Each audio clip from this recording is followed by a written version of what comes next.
गरीबों का गरीब बने रहने का कारण। गरीब हमेशा 3 कारणों से गरीब बना रहता है। पहला कारण, प्रारब्ध अनुसार अपने पूर्व जन्म के कर्म के कारण हर मनुष्य अपना अपना फल भोगता है और परमात्मा के न्याय चक्र के अनुसार गरीब ऐसे परिवार में जन्म लेता है कि जहां पर उसको चारों तरफ गरीबी ही देखने को मिलती है। अगर मनुष्य अपने पूर्व जन्म के कर्म के कारण अपनी जीवन में परेशानी महसूस करता है, इसलिए उसे हमेशा किसी भी स्थिति में अच्छे कर्म करते रहना चाहिए। अच्छे कर्मों से मतलब है किसी के प्रति मन में कोई द्वेष भाव नहीं होना चाहिए। दूसरा कारण है गरीबों के गरीब बने रहने का कि जिस देश में जन्म लिया गया है उस देश का मुखिया कैसा है। अगर वह गरीबों के कल्याणकारी योजना नहीं बनाता है और योजनाओं में भेदभाव बना के रखता है, जिससे कि कुछ लोगों को ही योजनाओं का लाभ मिलता है और गरीबों को पूरा लाभ नहीं मिल पाता है, क्योंकि प्रजा के भाग से, नसीब से, प्रारब्ध के अनुसार ही अच्छा राजा या गलत राजा मिलता है और राजा के भाग से प्रजा अच्छी मिलती है या राजा में दोष देखने वाली प्रजा मिलती है। तीसरा कारण है, जो मुख्य कारण है, गरीबों का गरीबी में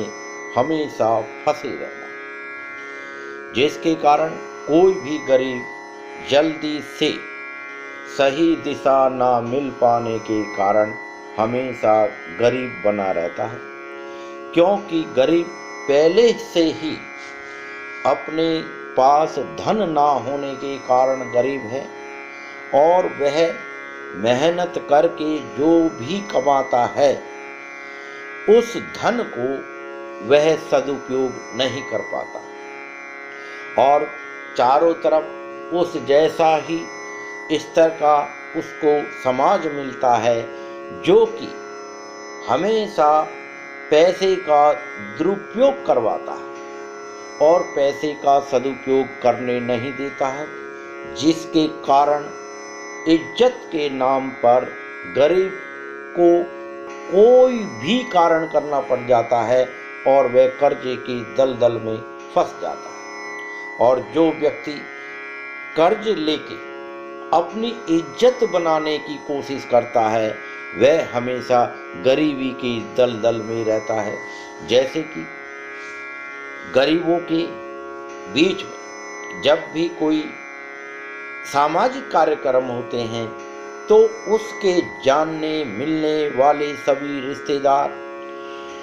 उस जगह पर उसको पैसा देना पसंद करते हैं जहां से कि उसकी कोई इनकम ना हो। और जब इनकम नहीं होती है, जैसे शादी ब्याहों में पैसा कर्ज पे दे देना, और गरीब को जब पैसा मिल जाता है तो वह उस पैसे को पूरा खर्च कर देता है और जो इतने समय तक अपने लिए भी पैसा इकट्ठा नहीं कर सका वो अब कर्जा कैसे चुकाएगा। दूसरा कारण है, जब गरीब के परिवार में कोई मृत्यु होती है तो समाज के दबाव में वो मृत्यु भोज करता है और अचानक मौत होती है तो इसलिए उसे कर्जा लेना पड़ता है। जब बच्चे का जन्म किसी परिवार में होता है तो परंपराओं के नाम पर उस समय समाज फिर से उस पर पैसे का दबाव बनाता है कि अगर पैसा नहीं है तो कर्जा ले ले, लेकिन भोज का आयोजन करने के लिए तुझे मजबूर होना पड़ेगा, क्योंकि आप सभी के भोज में जाते हो और आपको भी समाज का भोज देना पड़ेगा। इस कारण से गरीब कर्जे के दलदल में फंसा रहता है और वह गरीबी से नहीं निकल पाता है। इसलिए हमेशा परिवार के मुखिया का एक ही काम है कि अपने बच्चों का भला करना, और भला जब ही होगा जब वह अपने सामर्थ्य अनुसार बगैर कर्जे के किसी भी सामाजिक समारोह को पूरा करे और अपनी छोटी छोटी बचत को इकट्ठा करते हुए बच्चों के शिक्षा पर पैसा खर्च करे। लेकिन यहाँ शिक्षा से मतलब वह नहीं है जो स्कूली शिक्षा है, क्योंकि शिक्षित बेरोजगार आजकल बहुत घूम रहे हैं और बड़ी हंसी आती है। शिक्षित होने के बाद भी बच्चे बेरोजगार हैं। यह सरकार की भी नाकामी है, यह परिवार के मुखिया की भी नाकामयाबी है, क्योंकि उसके बच्चे शिक्षित होते हुए भी बेरोजगार कहला रहे हैं। लेकिन हकीकत यह है कि जब तक किसी बच्चे को कोई किसी क्षेत्र में कुशलता हासिल नहीं होगी तो वह समाज में, देश में पैसा कमा ही नहीं सकता है, और बगैर कुशलता के वह कभी भी कोई अच्छा कार्य कर नहीं सकता जिससे कि उसके समय का सही पैसा मिले, और वह हमेशा अपने चारों तरफ मिलने जुलने वालों की तरह से ही हेल्पर के रूप में या उन कामों में चला जाता है जिसमें शारीरिक मेहनत लगती है, और शारीरिक मेहनत इतनी अच्छी नहीं होती जो कि कुशलता के आगे पैसा मिलता है। इसलिए हमेशा सोचने वाली बात यह है कि बच्चे की शिक्षा इसलिए कराते हैं क्योंकि वह समझदार हो जाए, और जब बच्चा समझदार हो जाए तो उसको विशेष कुशलता दिलाने के लिए कहीं पर ऐसी जगह भेजा जाए कि बच्चा अपने किसी क्षेत्र में कुशलता हासिल कर ले, और जिससे कि समाज का भला करे, देश का भला करे, और जब वह सबका भला करेगा तो उसके मेहनताने के रूप में पूरा समाज, पूरा देश उसकी सहायता करेगा और उसके घर में धन आने का मार्ग बनेगा। और जब तक विशेष कुशलता नहीं होगी तब तक गरीब के बच्चे हमेशा गरीब ही बने रहते हैं। अब परेशानी यहाँ आती है कि गरीबों के पास समझ इतनी नहीं है कि पैसे का सदुपयोग कैसे करें, कि हर साल कभी मंदिर के नाम पर, कभी घर के देवी देवताओं के नाम पर वो थोड़ा थोड़ा पैसा खर्च करते रहते हैं, और मंदिर में जाके या अपने कुल देवता के सामने ये फरियाद करते हैं कि आप हमारी समस्या का समाधान करें। लेकिन सत्य यह है,